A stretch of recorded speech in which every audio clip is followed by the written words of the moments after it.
왜 분노하는가? 왜 우리는 화를 낼까요? 왜 화가 납니까?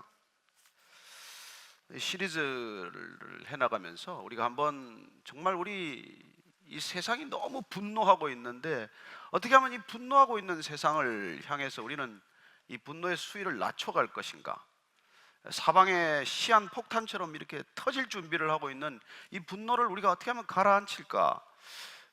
이걸 한번 우리가 말씀을 통해서 찾아가 보자는 것이죠. 오늘 두 번째 순서입니다. 창세기 16장 말씀인데요, 1절부터 6절까지 말씀 자막이 있으면 한번 같이 읽도록 하겠습니다. 시작. 아브라함의 아내 사레는 출산하지 못하였고 그에게 한 여종이 있으니 애굽 사람이요 이름은 하갈이라. 사레가 아브라함에게 이르되 여호와께서 내 출산을 허락하지 아니하셨으니 원하건대 내 여종에게 들어가라.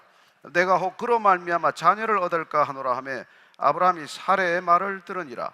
아브라함의 아내 사레가 그 여종 애굽 사람 하갈을 데려다가 그 남편 아브라함에게 첩으로 준 때는 아브라함이 가나안 땅에 거주한 지 10년 후였더라.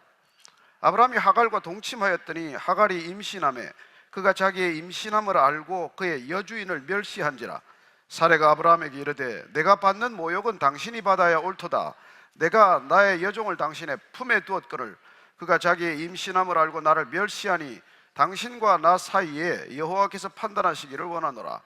아브라함이 사레에게 이르되 당신의 여종은 당신의 수중에 있으니 당신의 눈에 좋을 대로 그에게 행하라 하며 사레가 하갈을 학대하였더니 하갈이 사레 앞에서 도망하였더라. 아멘. 네, 같이 한번 기도하고 오늘 또 말씀을 나누겠습니다. 하나님 아버지, 저희들이 이렇게 수많은 사람들이 그야말로 목까지 화가 잔뜩 나 있는 세상을 살아갑니다. 어디에서 우리는 이 화를 복병처럼 만나게 될지 모릅니다. 그러나 하나님, 저희들 마음 가운데라도 정말 분노가 차오르지 않게 하시고 분노가 치밀 때 분노를 해결할 수 있도록 우리 스스로 그 분노가 통제될 수 있도록 인도해 주시고, 특별히 우리가 분노 때문에 우리가 출입할 때 죄가 우리 문 앞에 웅크리고 있다가 우리가 그 죄에 덜컥 사로잡히는 일이 없게 하여 주옵소서. 예수님 이름으로 기도합니다. 아멘. 오늘 이 등장하는 사레라고 하는 여인, 믿음의 조상으로 하나님께서 부르신 아브라함의 아내입니다. 원래 이 아브람과 사레로 만났죠. 오래 결혼한 생활했지만 아이가 없습니다. 이 두 사람은 원래 갈대아 우르에 살다가 아버지, 그러니까 사레 시아버지가 데란데 같이 갈대아 우르를 떠나게 되었어요. 하란이라는 곳에 와서 잠시 머무르다가 이제 가나안 땅으로 들어오게 됩니다. 아버지 데란은 205살에 세상을 떠났어요. 그때 이 아브라함의 아내, 아브라함은 나이가 75세였어요. 그 이제 아내를 데리고 조카 롯을 데리고 가나안 땅으로 들어왔는데, 가나안 땅에 들어왔더니 이 기근을 만난 거예요. 가뭄을 만난 것이죠. 먹을 게 마땅치 않아요. 그래서 애굽 땅으로 가게 됩니다. 근데 우리가 잘 아는 대로 애굽 땅에 가서 이 아브라함이 아내한테 좀 비겁한 부탁을 해요. 당신의 모양이 이게 미모가 뛰어나기 때문에 애굽 사람들이 당신을 이렇게 취하게 될지 모르는데, 그때 내가 걸리적거린다고 나를 죽이고 당신을 빼앗아 갈지 모르니까 우리가 부부라고 하지 말고 당신을 내 여두이 동생이라고 하자. 사실 이복 동생이거든요. 그래서 그렇게 이제 뭐 합의가 된 거죠.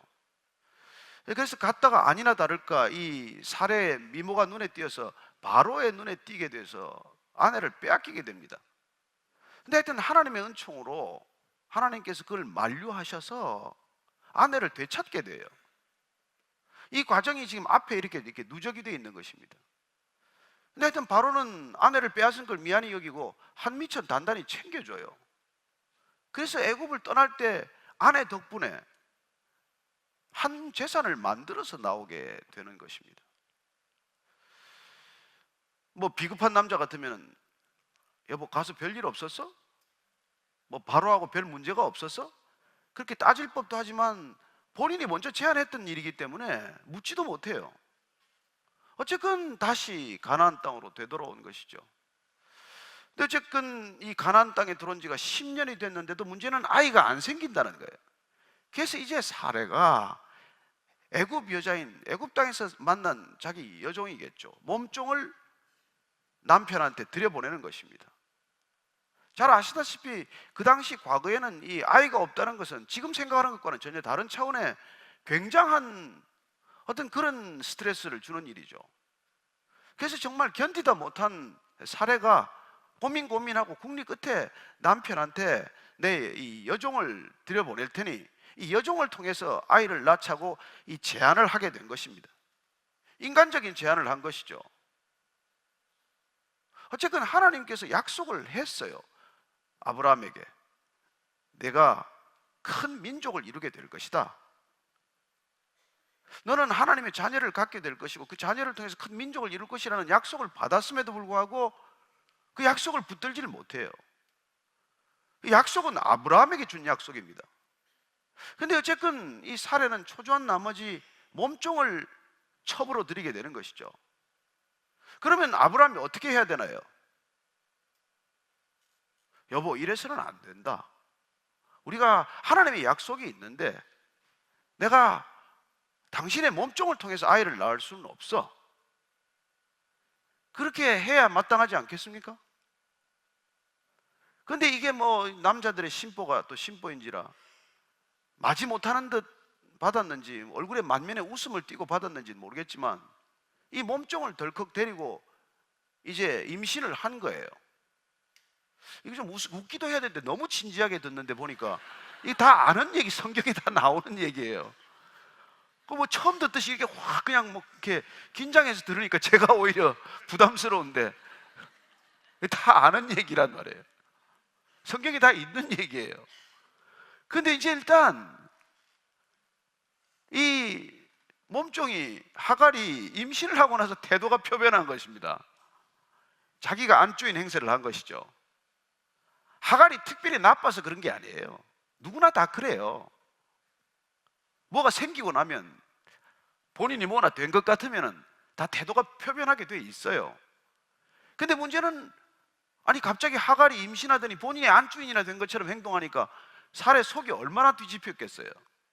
이게 지금 오늘 우리가 읽은 이 본문 상황이에요. 그래서 지금 사례는 정말 너무 어처구니가 없는 일을 겪은 거예요. 아니 남편이 저렇게 아이를 원하고 또 당연히 이 아이를 계속 그 자녀를 이어가야 될 것이기 때문에 몸종을 들였는데 몸종이 이렇게 안주인 행세를 하니 속이 뒤집혀도 단단히 뒤집힌 이런 상황이 된 거란 말이죠. 그랬더니 이 멸시를 당하고 나서 그 꼴을 참지 못하고 아브라함에게 따지기 시작하는 거예요. 예? 그래서 이 모욕은 내가 받은 수치는 당신이 받아야지 내가 하갈한테 받을 수 있는 수치가 아니지 않냐 이렇게 따지는 거예요. 그리고 당신과 나 사이에 하나님께서 판단하시기를 원한다 이렇게 말해놓고 하갈을 이제 학대하기 시작하는 것입니다. 그랬더니 하갈이 도망을 쳐버렸어요. 아이를 임신한 채. 자, 이게 오늘까지 우리가 지금까지 읽은 본문입니다만 이 뒤로 전개되는 상황은 이제 눈에 불을 보듯 뻔한 상황 아니겠습니까? 남편으로서는 대단히 서운한 일인 거예요. 이제 아이를 이렇게 갖게 됐는데 비록 몸종이라고 하지만은 아이를 임신한 종을 쫓아내버렸으니까 어떻게 보면 부부지간에 상당히 긴장 관계가 계속될 거예요. 성경은 이게 지금 4,000년 전 얘기인데 여자가 분노했다, 여자가 화를 참지 못했다 이렇게 노골적으로 표현하지 않습니다.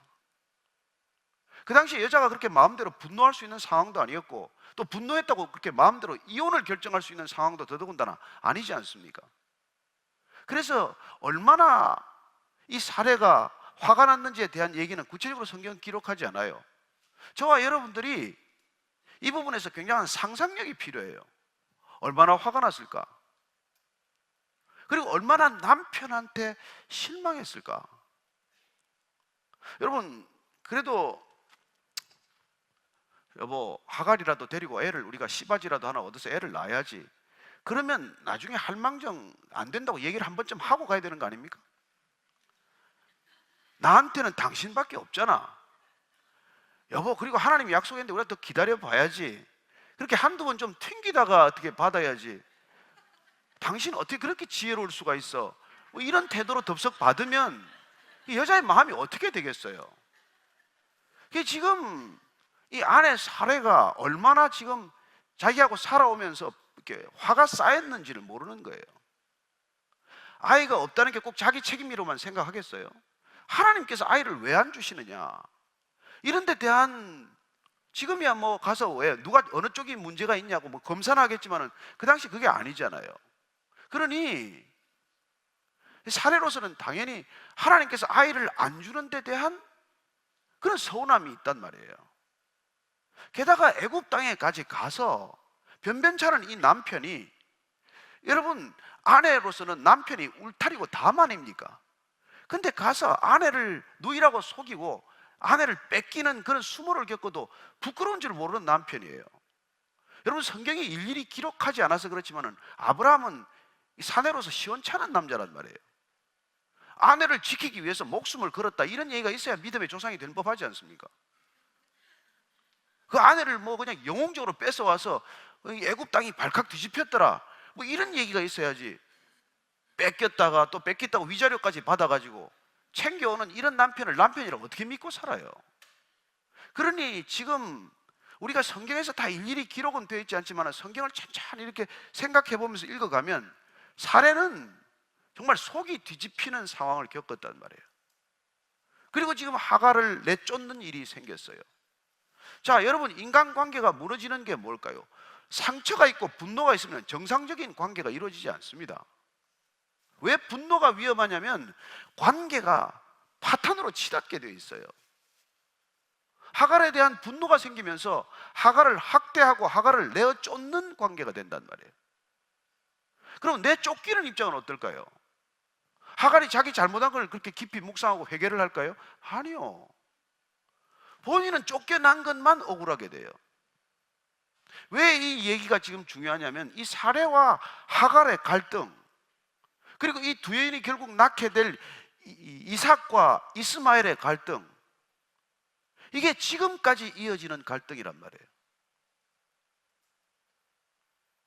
하갈은 결국 쫓겨났다가 나가서 하나님한테 다시 만나요. 하나님 돌아가라 그래.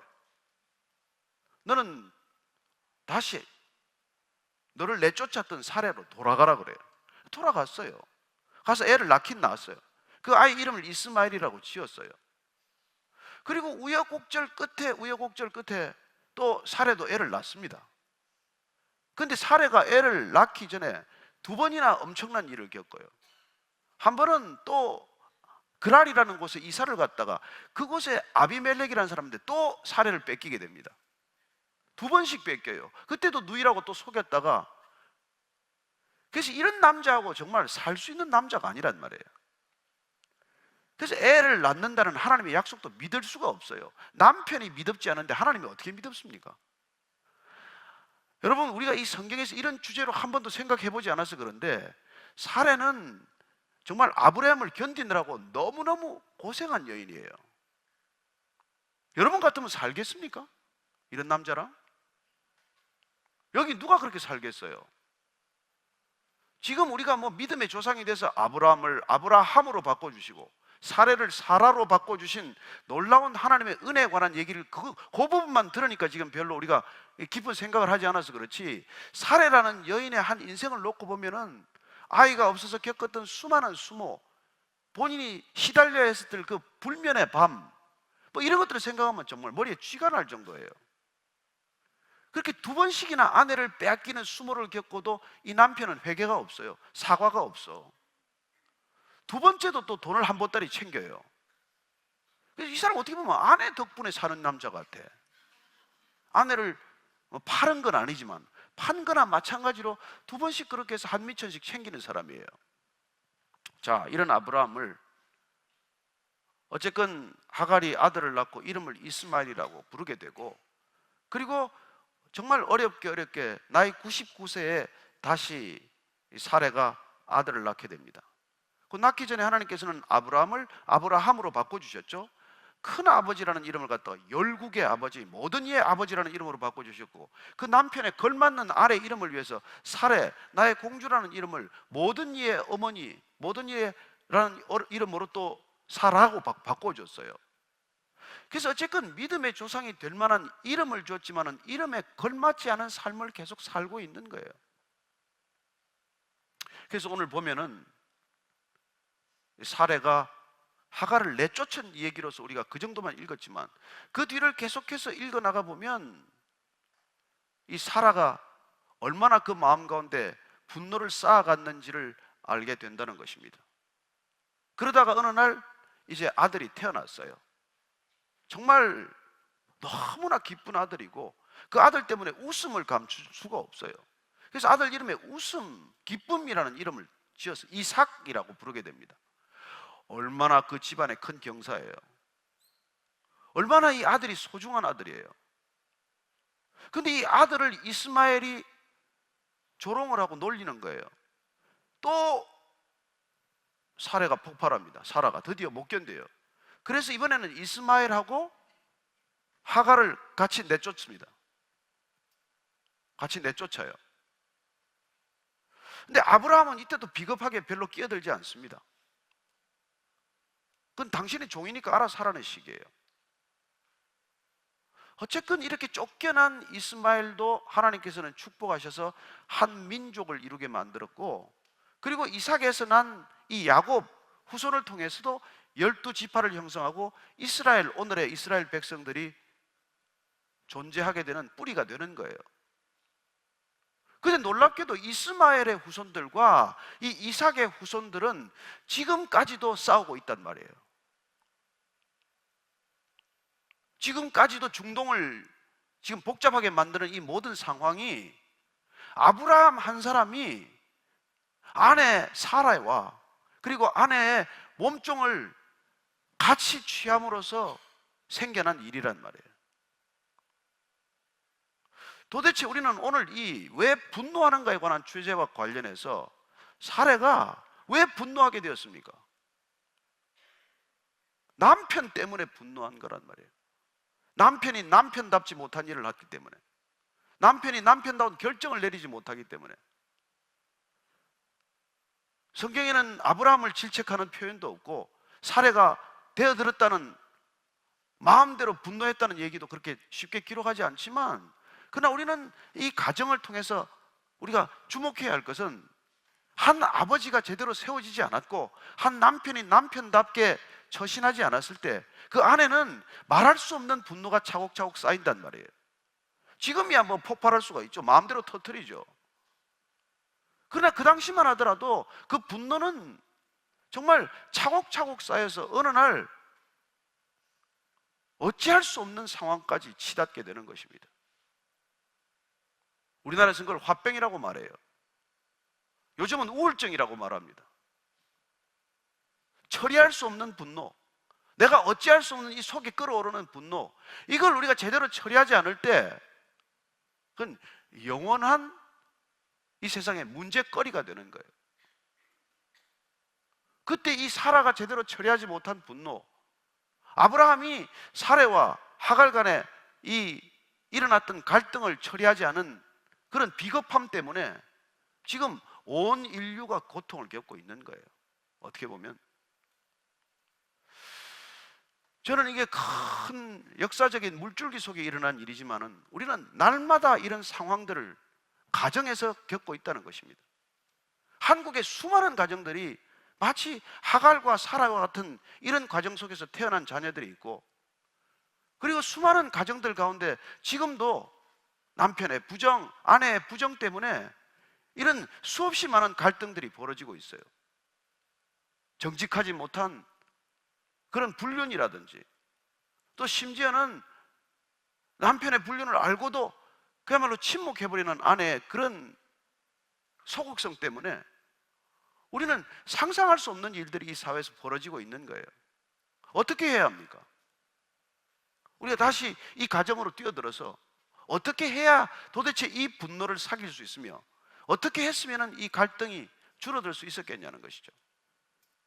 우리는 다시 성경 자체를 새로 쓸 수는 없지만, 성경을 우리가 다시 해석하기도 어렵게 되어 있지만, 그러나 한 여인의 가슴 속에 켜켜이 쌓인 분노,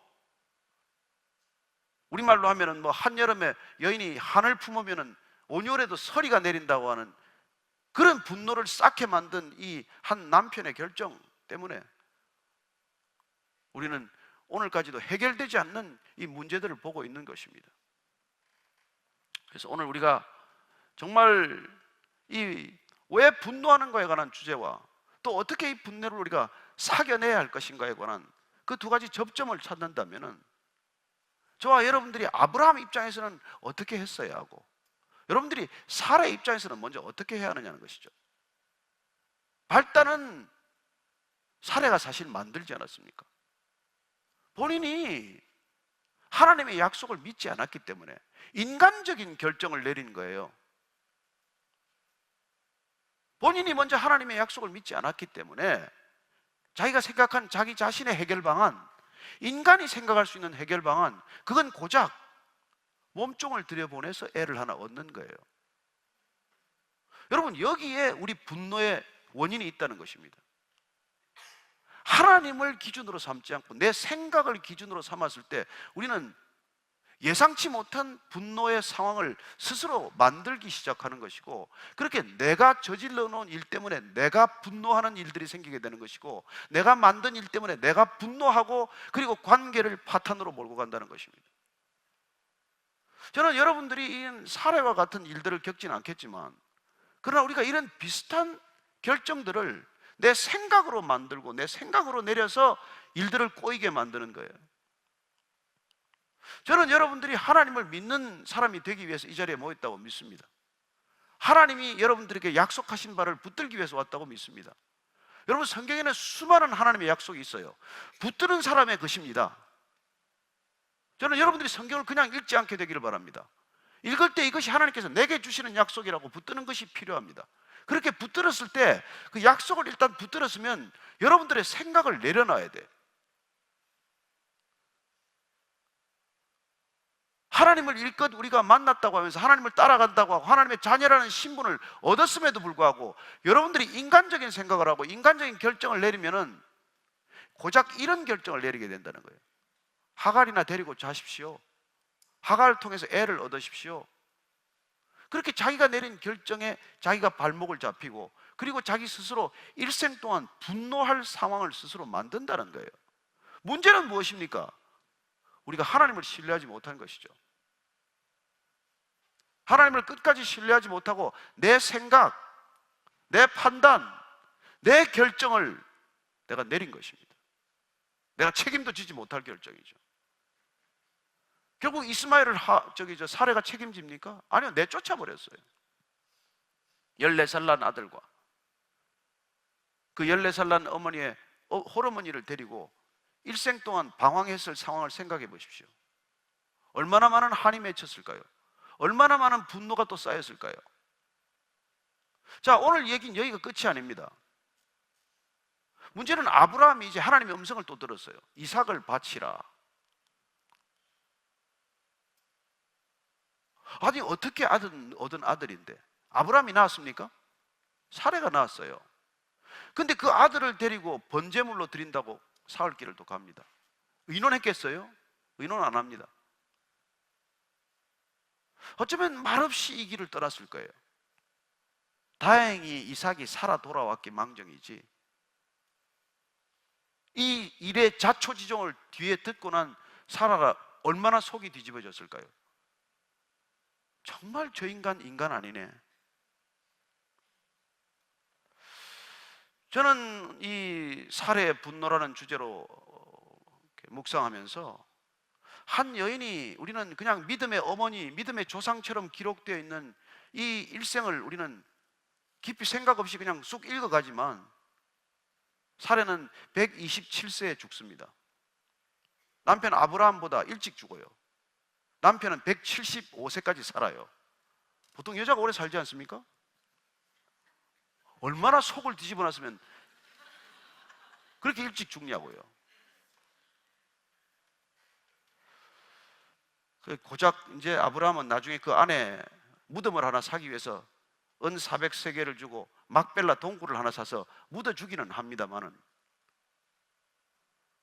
그리고 아내가 죽고 나서 또 장가가요.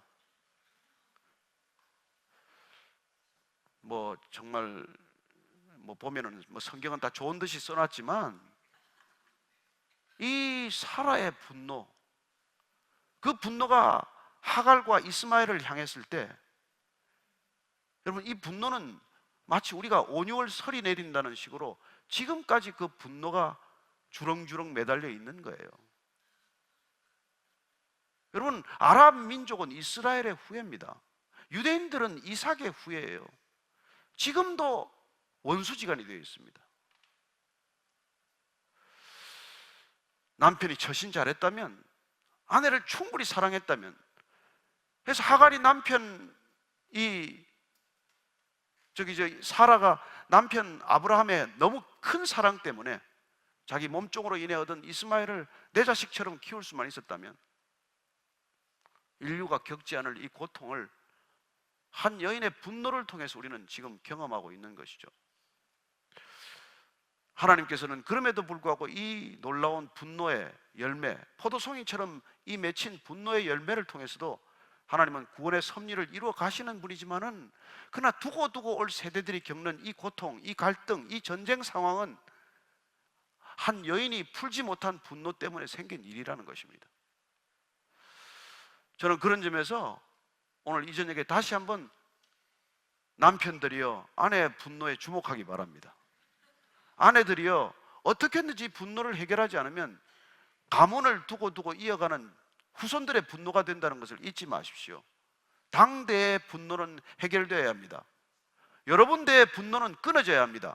그 분노가 대를 이어서 유산되지 않게 하여 주옵소서. 하나님, 이 시대가 분노를 유산으로 넘겨주는 시대가 되고 말았어요.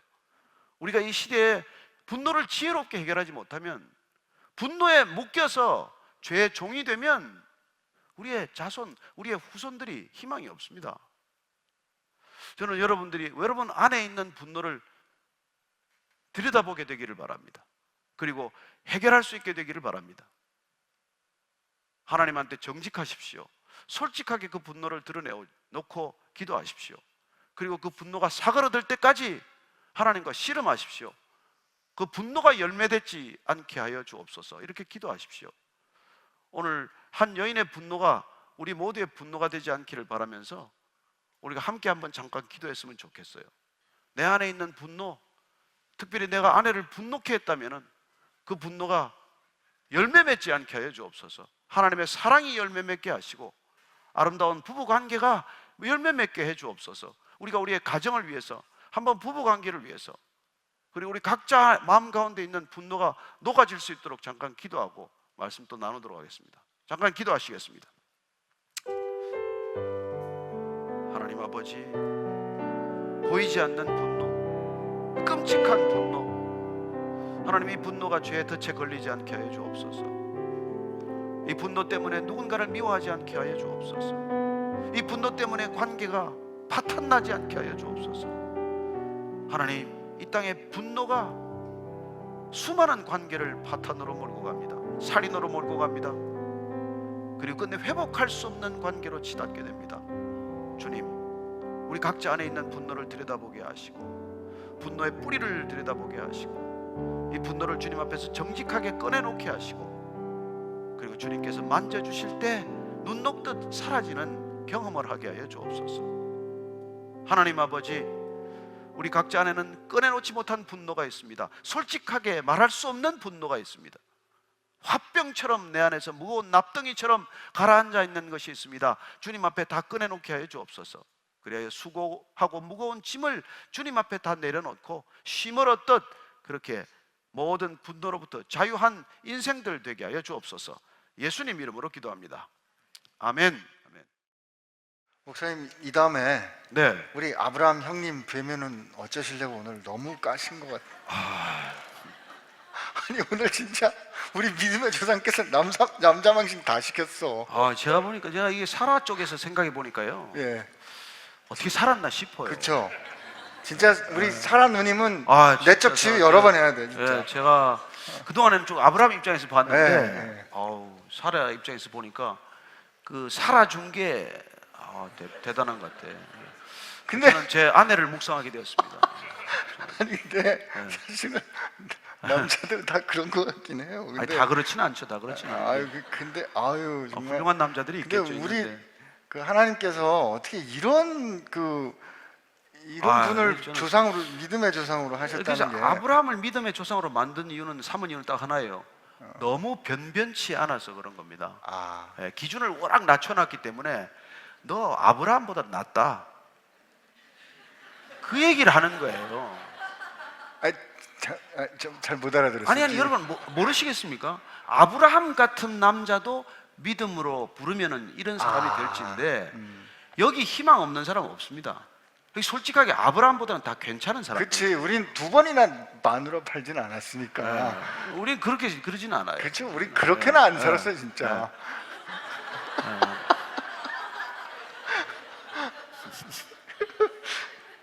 아니 근데 오늘 목사님께서 그 보여주신 이렇게 들려주신 얘기는 그간에 우리 성경에 나오는 위대한 인물들에 대한 우리 어떤 선입견을 바꿔주시는 것 같아요. 우리는 이런 조건, 괜찮은 조건이 있어야 하나님이 그를 어떤 거로 쓴다고 하시지만 믿음의 조상인데 이렇게 남자 망신 다 시킨 분을 진짜.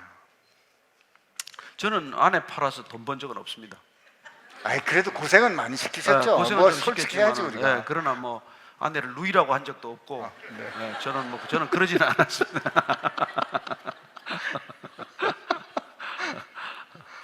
근데 그렇게 해놓고 요즘 그 남자들이 집안 망신 시켰다고 그 명예살인, 아너킬링하고 하는데 그 아너킬링을 제가 올라오면서 잠깐 찾아보니까 1년에 한 5천 명 정도가 죽는데요. 근데 그 아너킬링에 그러니까 집안의 가문의 명예를 이렇게 더럽혔다고. 근데 대부분 여성이 희생자라는 거예요. 근데 아직도 이제 그런 사회, 소위 이른바 우리가 여권이라고 하는 여자의 인권이 무시되는 사회에서는 여자에게는 분노할 권리를 인정하지 않습니다. 분노할 수 있는 권리가 남자의 전유물처럼 그렇게 여겨지고 있는 것이죠. 그게 사실은 큰 문제죠. 근데 지금 뭐 우리 사회는 뭐 이렇게 남녀 평등, 아니 뭐 여건이 더 올라가 있나요? 네, 요즘 남녀 평등이라 그러면 여성들이 눈 부릅뜨죠. 그러면 선처주의, 물어도 못 봐, 뭐 이렇게. 아내가 더 먼저 해야 되는 이런 사회이기 때문에. 목사님, 근데 오늘 질문이 2개 왔는데요. 이분은 아침 예배를 이렇게 보셨나 봐요. 하셨는데 그 아침 예배 중에 목사님이 설교 끝자락에 천상병 시인의 귀천을 읽어주셨습니다. 그래 뭐 작년 설교인데. 네, 이거 좀 됐는데 여기 목석 같은 하고 동그라미 치셨어요. 목석 같은 조 목사님께서 아버지께 고백하리라 아버지 사랑합니다 하시면서 왜 울컥하셨죠? 이게 무슨 질문이 느닷없이.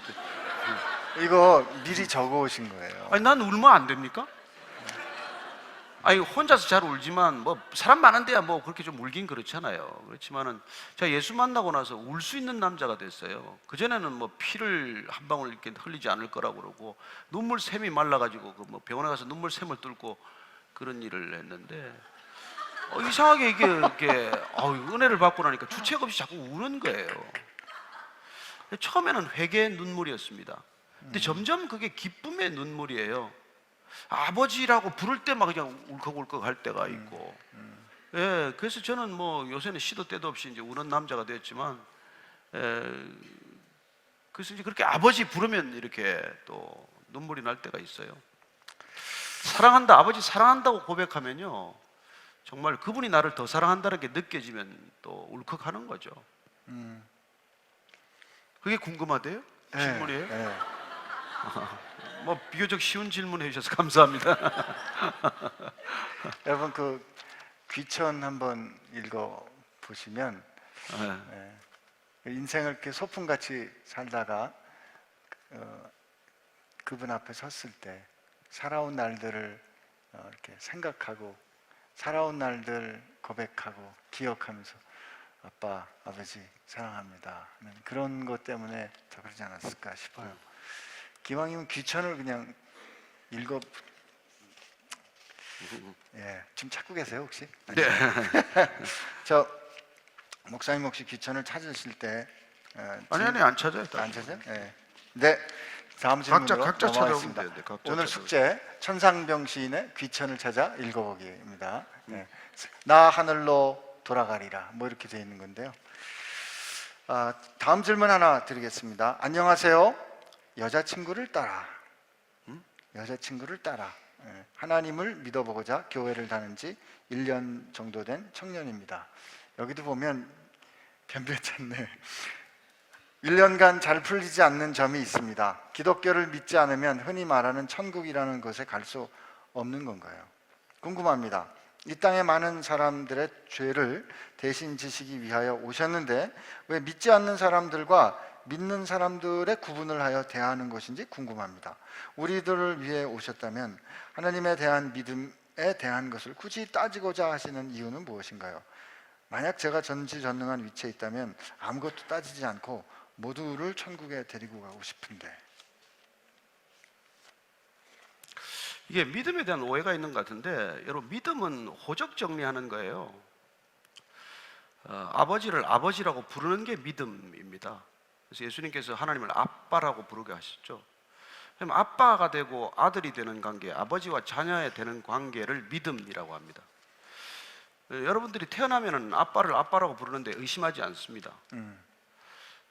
그래서 아버지를 찾는 게 믿음이고, 아버지를 찾았을 때 아버지가 내 안에 생명을 부어주신 존재인 것처럼 예수님께서는 그 믿음이라는 채널을 통해서 성령을 부어주시겠다고 약속하셨고 새 생명이 나한테 잉태된다고 말씀하십니다. 믿음이란 새 생명을 잉태되는 채널이에요. 그게 없으면 잉태가 안 됩니다. 여러분 어떻게 해야 애가 생길 거 아니에요? 여러분이 종교적 행위는 선행을 해서 조금 더 점수 따는 거지만 그게 신앙이 아닙니다.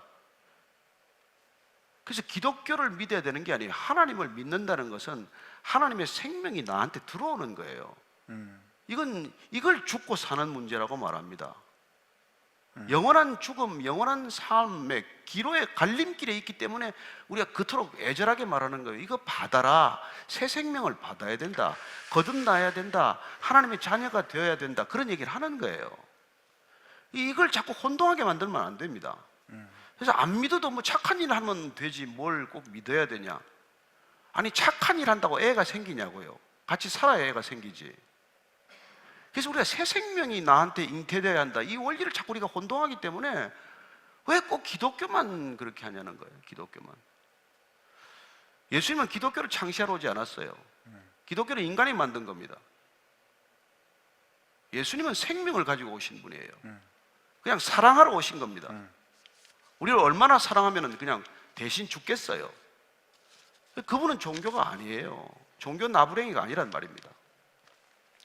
그래서 그분을 믿는다는 것은 생명이 내 안에 들어오는 것을 경험하는 것이죠. 그건 논리도 아니고 이념도 아니고 추상적인 개념이 아니에요. 그래서 여러분들이 정말 예수 믿는다, 그건 이 땅에 살아가는 생명이 아니라 정말 하나님 나라에 이를 수 있는 생명이 나한테 들어왔다는 걸, 이걸 믿으시는 거예요. 그건 믿음으로밖에 받을 길이 없어요. 그래서 에베소서 보면은 은혜로 믿음으로 말미암아 은혜로 받았다. 구원을 받는다. 우리가 구원을 그렇게 받는다는 거예요. 새 생명은 그렇게 받는다는 것입니다. You are saved by grace through faith라고 그래요. 네? 그죠? 구원을 어떻게 받습니까? Through faith. 믿음이라는 도관, 채널, 통로를 통해 받아요. 근데 그 들어올 때 그 채널로 들어오는 게 뭔데? 은혜로 들어오는데 그 은혜로 들어오는 게 생명이란 말이에요. 그래서 그걸 헬라어로는 조의 eternal life를 말해요. 그냥 소마 이런 뭐 바디가 아니고, 바디의 생명이 아니고, 그죠? 육신의 생명을 말하는 게 아니에요. 그 예수 믿고 뭐 몸이 좀 건강해졌다 이게 아니란 말입니다. 예수 믿고 좀 뭐 안 되던 일이 되고 무슨 뭐 돈이 벌리고 부도가 막아지고, 여러분 이런 간증 듣지도 마세요. 그리고 예수 안 믿어도 잘 되는 사람이 더 많아. 그걸 무슨 간증이라고 하고 다니냐고. 그게 아니고 생명 없는 사람한테 생명이 들어왔단 말이에요. 잉태되었단 말이에요. 이게 구원이란 말이에요. 구원. 그러니까 이 질문에 목사님 지금 이렇게 격하게 설명하시면서 이 질문 반드시 수정해야 될 부분이 있는데, 기독교를 믿지 않으면 천국에 가지 않는다가 아니고 예수를 믿지 않으면입니다. 목사님 계속 표현하신 게 예수를 믿는다 그랬거든요. 근데 저기 목사님 이 믿는다는 게 병원 가가지고 수술 받을 때 의사를 믿잖아요. 의사를 믿으면 그 사람한테 생명을 맡기는 결정을 하거든요. 근데 그 수술을 할 때 이렇게 뭐 여러분 정신 차리고 있다가 그건 하지 마시고요, 요건 이렇게 하세요, 그렇게 안 하잖아요. 그냥 푹 자면 의사가 알아서 하는 거지. 근데 그 결정할 때도 우리 그냥 의사들은 다 좋은 사람이니까 알아서 해주겠지, 그냥 아무나 와서 해주세요 이러나요? 안 그렇잖아요. 저 사람이 나를 위해서 진짜 좋은 일을 할 사람인가 찾아보고 따져보고 물어보고 하는 관계적인 사건이 믿음이거든요. 근데 하나님이 구원해서 좋은 일 했으니까 그냥 당신하고 나하고 상관없이 그냥 좋은 일인데, 이거 아닌 거죠.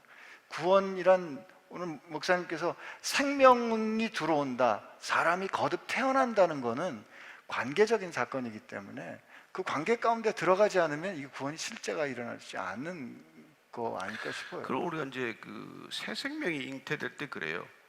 왜 회개가 중요하냐면 회개는 정결케 하는 일이에요. 여러분 깨끗해야 수태가 되지, 불결한데 수태가 되겠어요? 그냥 하나님이 그냥 생수를 갖다가 더러운 그릇에 부어 주시겠냐고요. 아이들 우유병에다가 깨끗이 소독을 해서 우유를 담아주지, 아무거나 먹어라, 뭐 어떠냐, 이게 아니지 않습니까? 그렇죠. 그래서 우리는 그렇게 회개라는 게 먼저, 예수님께서 처음 오셔서 첫 번째 메시지가 회개하라예요. 회개하라, 돌이키라, 너로 가득 찬 생애를 돌이켜서 내게로 돌아오라, 이런 얘기를 하는 것이죠. 그래서 여러분, 믿음이란 너무 단순한 일이에요. 복잡할 게 하나도 없습니다.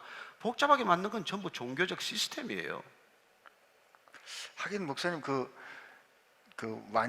하나님이 진짜 거룩하신 분이라면 대충 깨끗한 건데 그래 너도 괜찮아, 그러면 하나님 의로우신 분 아닌 거잖아요. 아니죠. 예. 그러면 이거 좀 비슷한 질문이라 그래서 그 사이에 와서, 성령의 역사와 도덕, 그러니까 모럴은 어떤 관계인가요? 얼마 전 부도덕한 목회자의 행동이 문제가 되었는데 아직도 강단에서 말씀을 전하고 있고, 모 대형 교회 목회자도 비윤리적 문제가 밝혀졌는데 말씀에 성령의 역사가 있다 하고 치유 사역도 하고 있는데, 그런 목회자들도 하나님이 왜 사용하시는지요? 하나님이 쓰는지 지가 지를 쓰는지 어떻게 하세요?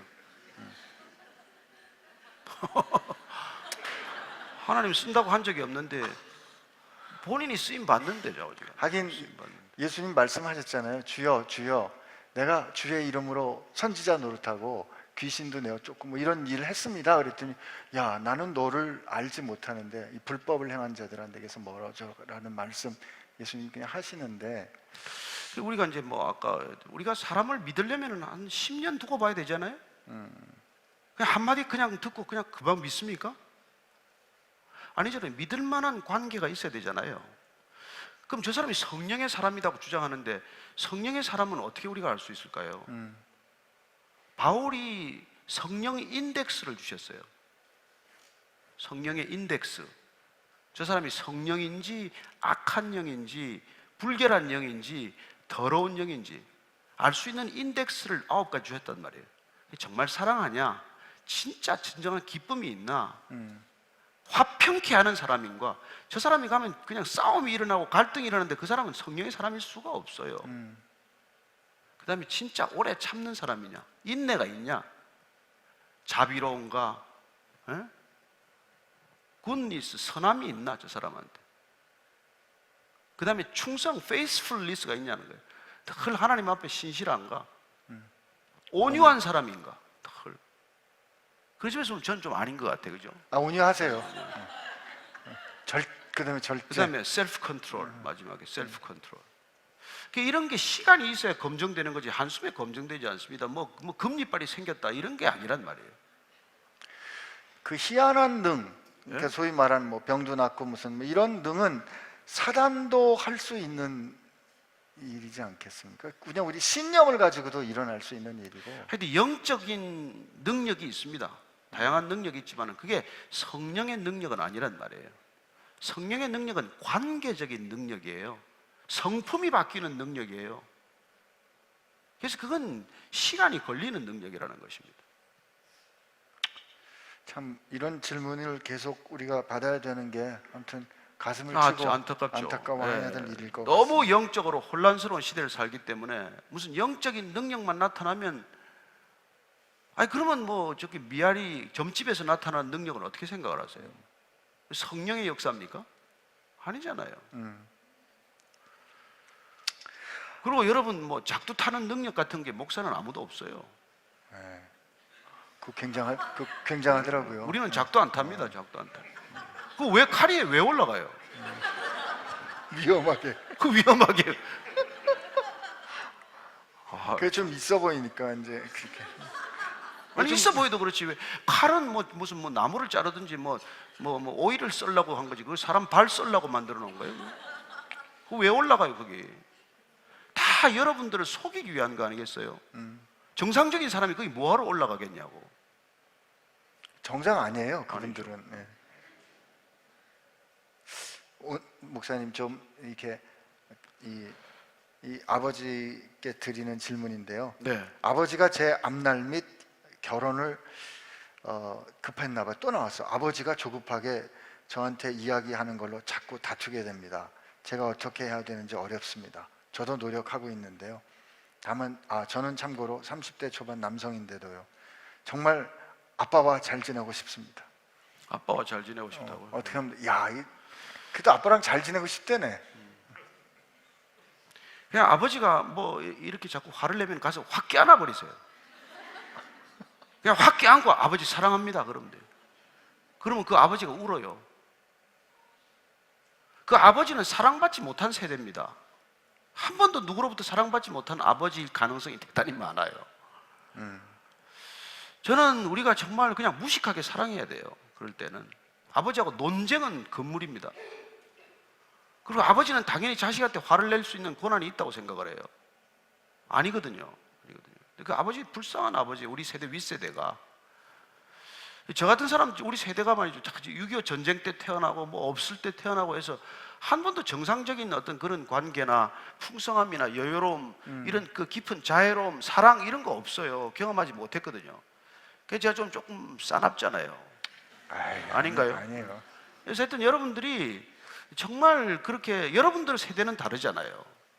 자란 환경이 다르거든요. 그래서 여러분들이 윗세대를 껴안아야 돼. 윗세대는 자녀를 껴안을 수 있는 능력이 부족해요. 그러나 예수님을 먼저 만난 사람, 하나님의 사랑받는 자가 된 사람, 그래서 내 안에 사랑이 차고 넘치는 사람들이 먼저 안아줘야 되는 거예요.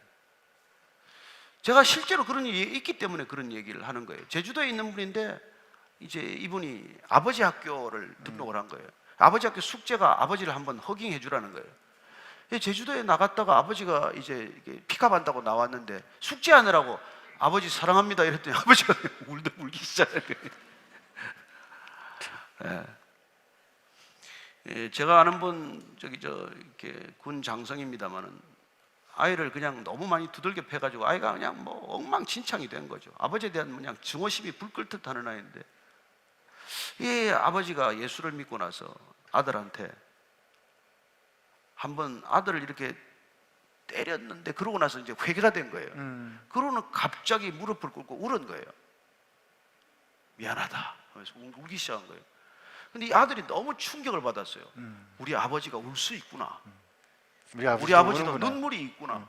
그러고는 같이 울고는 화해가 된 그런 얘기를 들었는데 저는 정말 우리가 이렇게 먼저 사랑할 줄 아는 사람이 이렇게 껴안는 거예요. 껴안아 주시면. 참 그렇게 보면 정말 어려운 환경에서 태어나서 어떻게든지 자기를 지키고 가족을 지키면서 살아야 됐기 때문에 웬만큼 괴롭고 웬만큼 힘든 거는 그냥 이렇게 막고 감정 표현 안 하고 차라리 감정을 꺼버리는 그런 것들이 아버지 세대에 있지 않았나 싶어요. 사실 그런 아버지, 이해하지 못하는 아버지들한테 정말 그냥 아버지 사랑합니다 라는 그런 표현 한번 해주실 때 그 감정을 끄고 살아야 했던 그 인생이 이렇게 회복되는 경험이 있지 않을까. 오늘 한번 꼭 그렇게 한번 해주셨으면 합니다. 일본에 가서 이렇게 선교하는 분 선교사들 얘기를 듣는데 어떻게 선교하세요? 그랬더니 하나님이 당신을 사랑하십니다 라는 그 말 한마디를 들으면 대부분 운대요.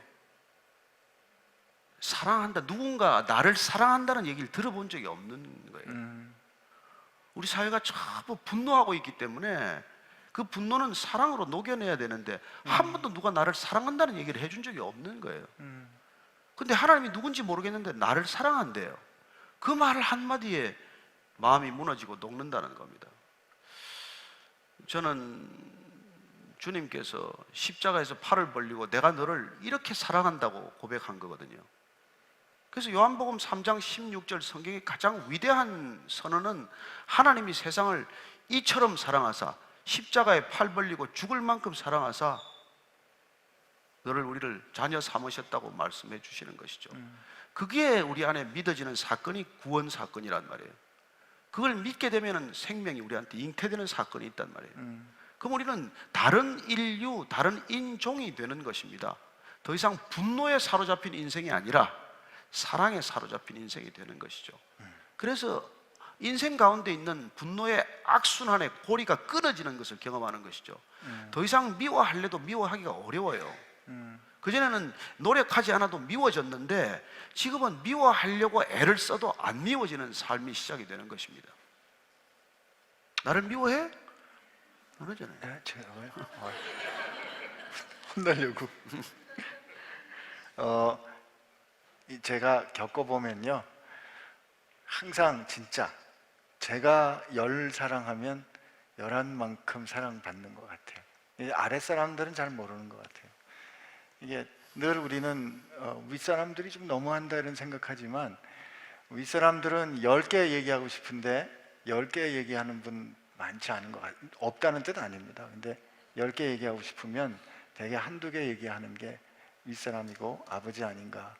아마 우리 아버지들은 이 아들 걱정 많이 하신다 그러지만 아마 100개쯤 얘기하고 싶은데 한두 개 얘기하지 않을까 싶긴 해요. 아버지도 어떠신가 모르겠어요. 제가 그 얘기 비슷하게 했더니 어떤 어머니가 그러더라고요. 그 한두 개도 하지 말라고. 근데 오늘 이미 목사님께서 질문을 들으신 듯이 답을 주셨는데, 크리스찬이든 아니든 요즘 신문 사회면이나 흉악한 뉴스들을 접하면 노와 울분에 처한 사람들을 대하기가 점점 두렵고 무섭습니다. 분노한 가난한 신자는 피해야 됩니까? 기도하며 끝까지 전도해야 합니까? 정말 사랑하면 포기 못합니다. 우리가 자녀를 사랑하기 때문에 자녀가 아무리 빗나가도 포기 못하죠. 그래서 뭐 내가 더 사랑해야 되냐 말아야 되냐가 아니라 내 안에 사랑이 있으면 놓지 않습니다. 끝까지 품게 돼요. 저는 뭐 이게 교회란 사랑하는 공동체라는 거예요. 전도하는 공동체라고 생각하지 마십시오. 주님께서는 전도하러 오신 게 아니라 사랑하러 오셨어요. 근데 우리는 사랑은 안 하고 전도만 하려고 그래. 그러니까 오는 게 부담스러운 거예요. 사랑하는 사람이 다가오면 부담스럽지 않습니다. 매력적이에요. 끌려요.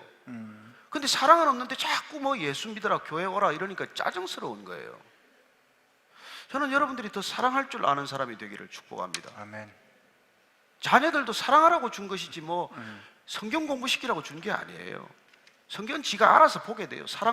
사랑이 차고 넘치면 여러분 교회도 오고 싶어지고 그냥 말씀도 가까이 하고 싶고 그런 자녀들이 되는 것입니다. 근데 자녀 사랑하진 않으면서 왜 주일 성수 안 하냐, 왜 너는 헌금 안 하냐, 왜 너는 무슨 교회 안 가냐, 그런 소리 하면 짜증스럽죠. 그러니까 우리가 다음 세대를 잃어버린 이유는 딱 하나예요.